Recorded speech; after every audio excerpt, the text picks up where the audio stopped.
क्या आप जानते हैं भारत में एक ऐसा मंदिर जहां भगवान का असली स्वरूप साल में सिर्फ एक दिन दिखाई देता है। बाकी पूरे 364 दिन भगवान की मूर्ति चंदन की 7 मोटी परतों से पूरी तरह से ढकी रहती है। अब सवाल यह है कि आखिरकार भगवान को साल भर छुपाकर क्यों रखा जाता है। इस रहस्य की जड़ें जुड़ी हैं भगवान विष्णु के सबसे उग्र और रहस्यमय अवतार नरसिंह से। हिरण्यकश्यप का वध करने के बाद भी भगवान नरसिंह का क्रोध शांत नहीं हुआ। उनकी उग्रता से पूरा संसार तपने लगा।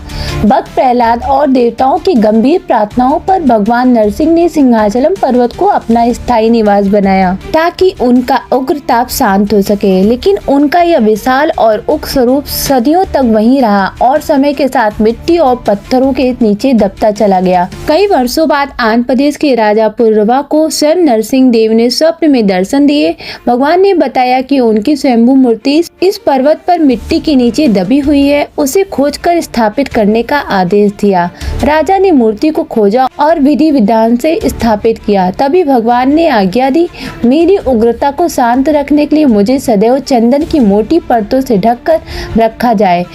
साल में केवल एक बार मेरा वास्तविक स्वरूप भक्तों को दर्शन देगा। और तभी से यह दिव्य परंपरा सदियों से चली आ रही है। पूरे 364 दिन भगवान का विग्रह चंदन से आच्छादित रहता है, लेकिन अक्षय तृतीया के दिन सारा चंदन हटा दिया जाता है। इसी दिन कुछ घंटों के लिए भक्तों को भगवान की असली वराह लक्ष्मी नरसिंह स्वरूप के दुर्लभ दर्शन होते हैं। इसे कहा जाता है चंदोत्सव दर्शन। इसी अनमोल दर्शन के लिए यहाँ लाखों श्रद्धालु दूर दूर से एकत्र होते हैं।